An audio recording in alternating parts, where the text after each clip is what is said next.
Hello, everybody. I'm Paul Beckwith. Recently, I've been reading some fascinating articles on the economic costs of climate change. And one of the most obvious factors or large financial industries that's being affected is, of course, the insurance industry, right? People's rates are going up. And, as entire cities or regions get devastated, for example, think of the wildfires in Los Angeles recently, or the huge flooding in Valencia, Spain last year, right? There's numerous other events one can think of where you get a large number of structures damaged, and then insurance companies need to cover those damages, so there's huge losses. And this, of course, then trickles up into the reinsurance companies that insure the insurance companies. And, eventually when insurance rates get so high, people can't afford to insure their houses. So therefore, they have problems. When they try to sell the house, somebody has to buy it with cash outright because mortgages can't be accepted on properties that don't have any insurance. So the whole financial system is affected by climate. So I'm going to talk about that, and I'll talk about a risk analysis report by actuaries, which came out just last month, University of Exeter, Timothy Lenton, about global solvency and global insolvency. So I want to talk about those issues, focusing mainly on the reinsurance companies. So this is an article that was just published fairly recently called Bookkeepers of Catastrophes, the Overlooked Role of Reinsurers in Climate Change Debates. So it looks a bit about the history of, climate change, our understanding of it, and how, we expect that all of the work on climate is from scientists, and, there's been pushback from political reasons, etc., that, hey, these scientists are over-exaggerating the risks to increase their funding, etc., things like that. So those issues are all discussed in here. Before I get into this, this looks at Munich Re and Swiss Re, two of the largest reinsurance companies. But let's just have a look at a couple of other things first. So this is perplexity.ai.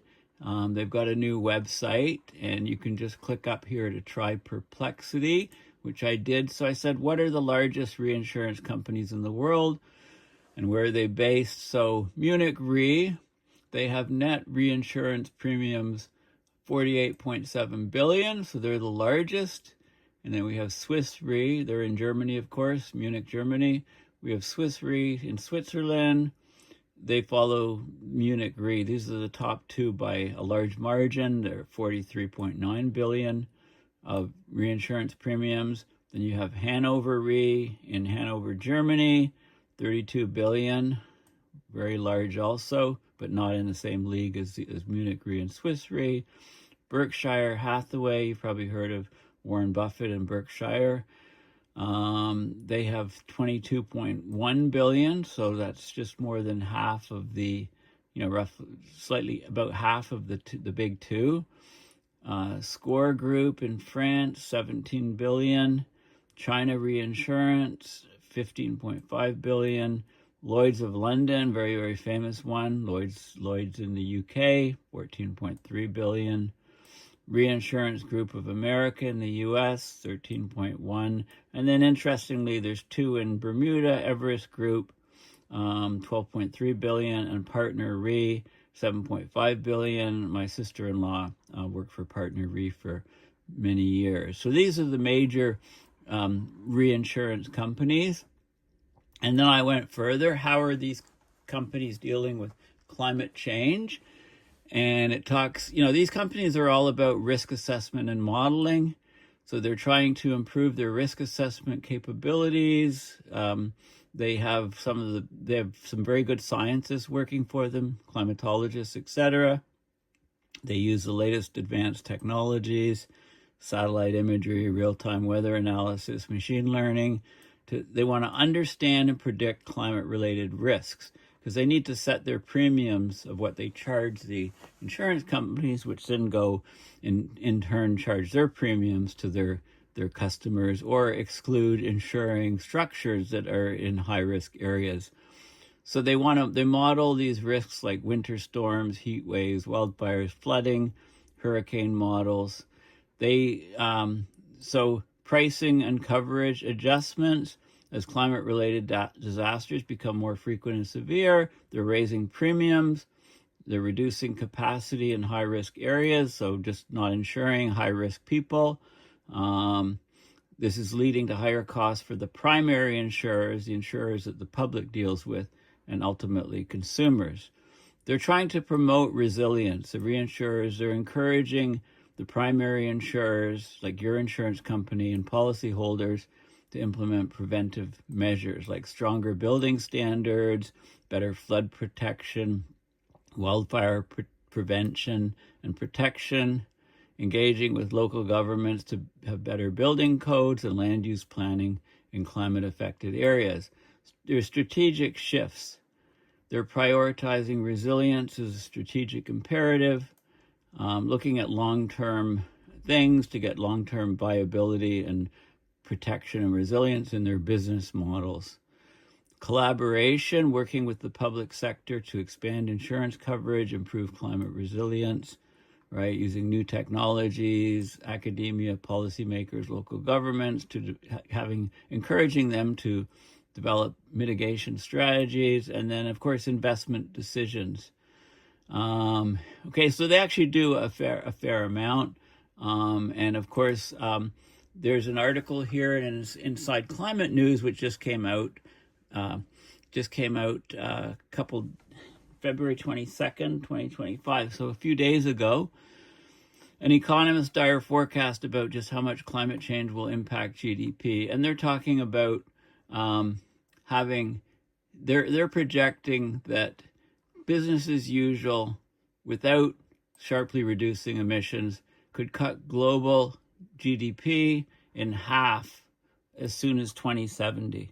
In half, okay? So this is huge impacts, and there's a whole report backing up this, and it's called Planetary Solvency, Finding Our Balance with Nature, Global Risk Management for Human Prosperity. I've talked about it in previous videos. University of Exeter, Institute and Faculty of Actuaries. So these are the things that I'm looking at here, but let's go back to the reinsurance companies because they're often overlooked in the equation. So this paper by a couple people in Germany was introduced recently. So global warming has long been discussed as an abstract matter of physics and chemistry. Only in the 1990s did the more tangible costs caused by natural catastrophes come into focus. The key corporate actors to advance this damage and risk perspective on climate change and corroborate it with data are the reinsurance companies. And people have largely overlooked the reinsurance companies in the literature on climate change. So what they did here is they had expert interviews. They looked at up to now previously confidential sources in the archives, analysis of text. They traced how the two largest reinsurers, Munich Re and Swiss Re, have made sense of climate change and how they become important voices to create awareness of human-caused climate change. So these reinsurance companies are both the producers of climate change knowledge and the translators of climate change knowledge. And this paper, it highlights the thorny and subjective nature of interpreting climate-related data. So basically, this paper sheds new light on the history of climate change knowledge because there's a large component from reinsurance companies. Okay, so it's very interesting, this paper, because you learn quite a bit about the progression of our knowledge on climate change from the perspective of reinsurance companies who are all about looking at risk and mitigating risk. Because, of course, they back the insurance companies, which cover loss and damages due to whatever cause. So the socio-political implications of climate change are manifold, many, wide range of actors, interests, and sentiments. Arguably the epitome of a wicked problem, climate change gives rise to complex political and scientific debates, which are said to be shaped by epistemic or localized communities and knowledge politics. So you might think of this landscape as having some actors producing scientific knowledge, other actors turning that knowledge into political arguments and policy propositions, and through two-way feedback processes, they co-produce our idea of climate change. Okay, and the knowledge translating actors acknowledged in the literature range from political parties, governments, interest groups, transnational organizations.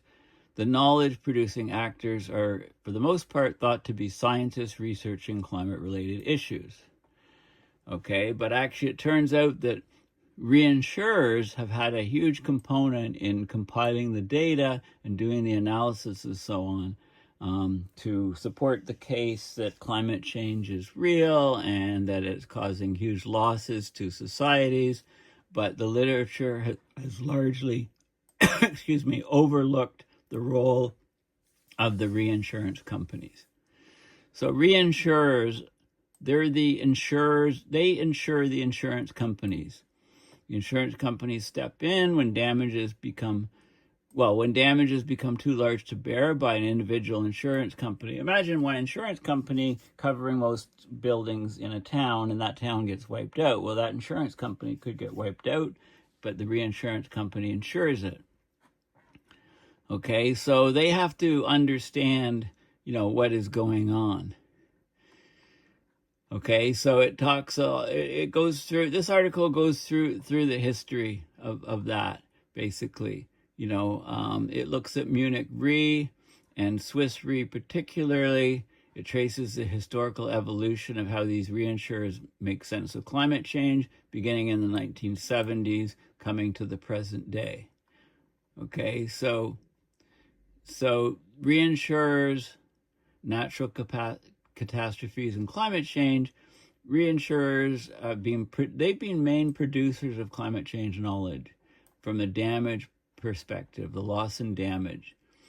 So for insurance companies making sense of climate change, the term climate change only became more commonly used in the second half of the 1980s. And their interest is in looking at the damages from natural hazards. So there's three main types of natural hazards distinguished by their origins. The first is extraterrestrial, so above and beyond, outside of the Earth's sphere, like we're talking about meteorites and solar storms, for example. There's geophysical or terrestrial hazards. Those are earthquakes, volcanic eruptions, tsunamis. And there's atmospheric hazards like storms, floods, hail, lightning, avalanches, landslides. Often we refer to these as unpredictable acts of God, right? But the reinsurers and insurance business models make it imperative to gauge the occurrence and magnitude of natural catastrophes as precisely as possible. So they need to calculate premiums that they charge the customers for insurance and, liability. In order to calculate premiums, they have to estimate both the frequency of occurrence of these events and the average expenditure in a claim. So they've allocated resources over time to study these matters, right? So they have a strong interest in understanding what is going on. So it goes into the history of what reinsurance companies have done, and it turns out they've played a unique role in terms of producing knowledge about climate change and also translating knowledge about climate change. And because it's vital for their business model. And it's interesting. Probably the earliest statement by reinsurers linking damage occurrences to climate change stems from Swiss Re's general manager, who in 1929 he wrote, "In view of the persistently unfavorable course of the hail business, we wonder whether the deeper causes are not to be sought in certain climatic changes, which make the present tariff rates, based on an earlier experience, appear inadequate." And, things progressed. It wasn't until the early 1970s. There was more winter storms in the 50s and 60s. Reinsurers grew more interested in understanding the natural hazards.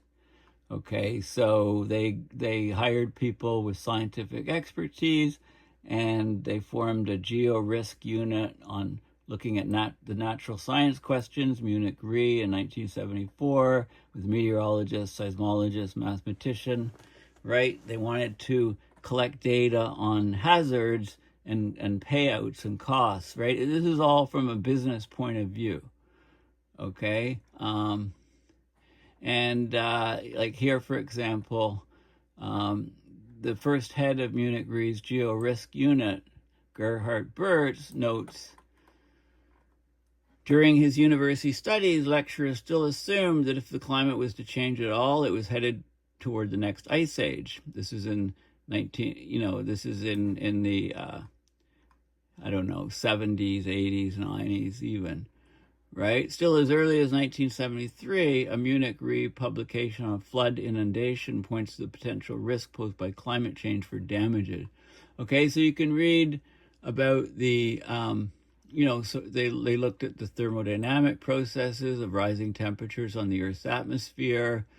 So with glaciers receding, polar caps receding, surfaces of lakes reduced, ocean temperatures rising, changes in the Earth's atmosphere due to large-scale increase in areas irrigated and cultivated, increases in humidity, rise of CO2 in the air, causing a change in the absorption of solar radiation. It's all here.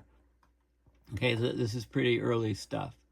And in fact, when the IPCC reports first came out, they weren't tying any extreme weather to climate change, whereas the reinsurance companies were, and they thought the IPCC reports were way too conservative, right? They were completely against them until about the third or fourth report, which then started to, get with the program and understand that extreme weather events were much more due to climate. So, you can read this and you think, well, this could have been written today. So, here we go, June 1989. Munich Re's board of directors asked their chief geoscientist to write a memo summarizing the state of the art regarding research on climate change. And they were, okay, so 1988 was the warmest year ever recorded in 130 years or so since monitoring began. And hang on a second. Okay, sorry about that. So 1988 was the warmest year ever recorded in the 130 years or so since worldwide meteorological monitoring first began. The mean global temperatures of 5 other years in this decade exceeded all previous readings. Strong evidence of significant warming of the Earth's atmosphere, man-made greenhouse effect, is finally upon us. This is 1988. The rise in temperature has been observed above all in the tropics, while there's been little change in the polar regions up to that time. It says this is contrary to the predictions of nearly all better-known computer climate models, which forecast that the temperature increase in the polar regions would be up to 5 times as high as the global average. Does that sound familiar? So, because that wasn't the case back in 1988, they said that they had to have skepticism as far as other predictions of the model. And, they talked about CO2, they talked about methane, nitrous oxide, CFCs, the combined effect of those on warming and their building and acceleration of the change. The mean global temperature will rise about 0.3 degrees per decade. that is by some 1.8 degrees by the middle of the next century, right? That's, talking about by 2050, if greenhouse gases continue to build at an accelerating rate, the result will be a boost in temperature of over 5 degrees, and so on. Okay, so it's all outlined here in the late 80s. And the insurance companies, the reinsurance companies, were right up on all this stuff, right? And they talked about specific hazards of windstorms and floods and tropical storms and so on. And then it talks about, and of course back in early 1990, the world started to have, meetings on climate change and so on. The Second World Conference on Climate, and they talked about what was going on. And again, the reinsurance companies thought that the IPCC reports were out to lunch. They weren't tying extreme weather events to climate change, whereas the first report, the second IPCC report maintained there is no proof of any connection between global warming and an increase in the frequency or intensity of extreme atmospheric events. Okay, but the insurance companies had the data which showed there was, and then the third report came out, and the fourth report finally the reinsurance companies were happy with the fourth report because it started to show that the IPCC report started to reflect what the data from the reinsurance companies were saying. So this is sort of a table summarizing the reinsurance companies, their sense on climate change through the decades. So 1970s, increased interest in understanding natural hazards due to higher frequency of winter storms. They put resources to study climate predictions, gather data on natural catastrophes. Man-made climate change is not ruled out anymore, but focuses on socioeconomic drivers of increased damages due to natural catastrophes. Then in the 80s, they got growing confidence on their model, emerging gut feeling about the link between anthropogenic climate change and damage patterns, but reticent public communication. Turning point, 88 to 90, there were heavy losses. We set temperature records, big hurricanes, a strong link between trends in natural catastrophes and climate change. So the reinsurers actually linked concrete natural catastrophes to man-made climate change. And then, of course, they had, it continued on. And then there was a very strong denial industry and so on. But the reinsurance companies, it was their business to know what was actually going on. Okay, so it goes into things. I mean, this sort of thing was from Munich Re in 1992. It came out. So it showed the total economic losses, insured losses in the dark, the average losses per decade, and so on, and the different disasters that occurred, different types of hurricanes and events that occurred in various times. And, this is climate change mentions in business reports from Hanover Insurance, from Munich Re, and from Swiss Re. Okay, so the number of reports basically going up significantly on climate change. You can ignore climate change, but climate change is not ignoring you. Right? It's important to remember. And the insurance companies, it's also noted that when these two large insurance companies, Swiss Re and Munich Re, what they said was much more openly received by politicians than what scientists said. So scientists, this was very clearly noticed. So when this person was at Munich Re and was giving presentations, including to the public, there are always doubts whether scientists might be exaggerating because they seek more funds for their research. And the worse a picture you paint, the easier it is to get funding. But when this same person acted on behalf of Munich Re, the scientists with the data, they realized that people believed them much more when they were acting for the insurance company as opposed to when they were acting as a scientist. And this was very surprising to them because one would assume that a representative of a corporation would be seen much more skeptically than somebody who does research at a university and is essentially above economic constraints. And this is noticed time and time again throughout history. Okay, so basically, and this is showing some of the absolute and relative count of climate articles containing mentions of corporate actors, different companies, and so on. And this is a percentage of climate articles from all the different companies. And you can see, this is articles published by reinsurance researchers on climate change. So more and more article trends up, dropping a little bit in the last couple of years. Okay, so the cumulative share of members in UNEP's financial programs, right, banking, insurance, investment mix, reinsurance companies. So the cumulative adoption share in different United Nations environmental programs and so on, funding and so on. So anyway, this is a very interesting paper. It's provided the first in-depth analysis of the role of reinsurers in climate change debates.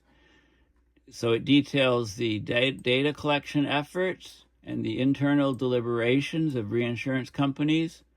And reinsurers struggled to make sense of climate change over time as knowledge-producing actors. So there was 3 phases: the 70s, the 80s, and the 90s.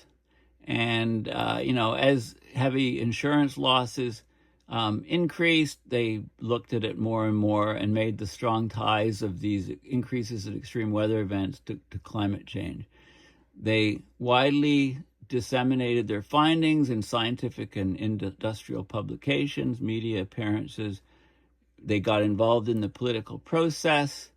They focused on losses and damages rather than the physics and chemistry of climate change.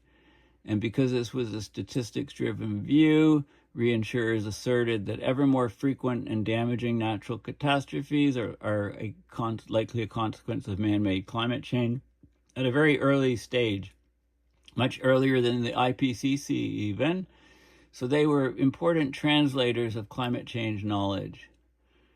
Okay, so this is a part of the history of the climate change issue that hasn't really been covered that much. So, it's a very important paper. I highly recommend that you have a look at it and maybe learn a little bit more about the reinsurance companies, because this is, when we talk about societal collapse, I mean, if we go to a world where you can't insure anything, then it changes the whole picture, of the way our civilization and world is structured, right? So it's very important to be aware of the existence of reinsurance companies and know a little bit about their history of dealing with climate change. And then, of course, I talked about this article. I think I'll end my video, but I'll put these links in. So this is just in the last few days. So modeling shows an estimated loss of global GDP of up to 50% in coming decades by 2070, unless we make changes now. And this is based on the report, Planetary Solvency, which I've covered in previous videos. And it's interesting because there's a person who works for Living on Earth, Public Radio's environmental news magazine, Jenny Doering. She interviewed Timothy Lenton, who's a professor at Exeter and one of the key authors behind this actuary report. Okay, he's one of the co-authors. He's also been working for years on tipping points in the climate system. Okay, so basically, this is an article about the report. It's staggering, and up to 50% loss in global GDP between 2070 and 2090. So Tim Lenton says He's not the only climate scientist who would tell you if we go to 3 degrees Celsius, which is where we're heading, if we're unlucky and the climate's more sensitive, it could be 4, we're going to see huge changes in habitability of large areas of the planet. It's very difficult to conclude that there wouldn't be some kind of major societal disruption, and thus an economic breakdown. So you could think of it as a 50-50 chance of losing everything or having a major social collapse, because you've got to be careful here. Some economists say, well, 50% reduction is not so bad if we're going to be 3 to 7 times or 7 times richer later this century. But what we're talking about is a major loss of the economy, certain parts of societies, and productive capability of the planet. So they focused on GDP. You know, GDP is a flawed measure, of course, but it's used widely across the financial industry when you talk about country goods and services produced, etc. But it's flawed, but they do use it. So,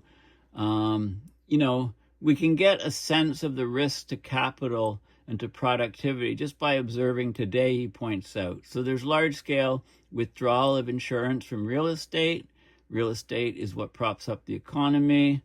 As we all observed in 2007, 2008, the financial crisis, right? We had real estate values being mispriced, expectations mispriced, financial crisis. It was a recession. It was a pretty bad time for the world economy. Well, this is just a taste of what we can expect. 50% drop of GDP by 2070. Things are going to get a lot worse. We're seeing a big uptick in extreme climate events, right? He mentions the LA wildfires and flooding in Valencia, Spain, as I did in the introduction. We're risking crossing tipping points. He talks about the AMOC, for example, and the knock-on consequences for production of food like wheat and maize or corn would be like a 50% reduction in the viable area for growing these stable crops worldwide. So we'd have huge food and water security crises. So staggering impacts. So there's lots of questions. He talks about the political landscape right now. So, it just goes on. It's really good. Lenton has 2 kids who are 14 and 15. They're certainly going to be around, about into the 2070s to 2090s. So he talks about, the actions that we take now versus what happens in the future. So it's an excellent interview. And, this report, if you haven't seen it, if you missed the video where I talked about planetary solvency, make sure you go and have a look at it. So I think I'll end here. Thank you for listening. Please go to my website, paulbeckwith.net, and donating to PayPal to support my research and videos. Thanks again, and bye for now.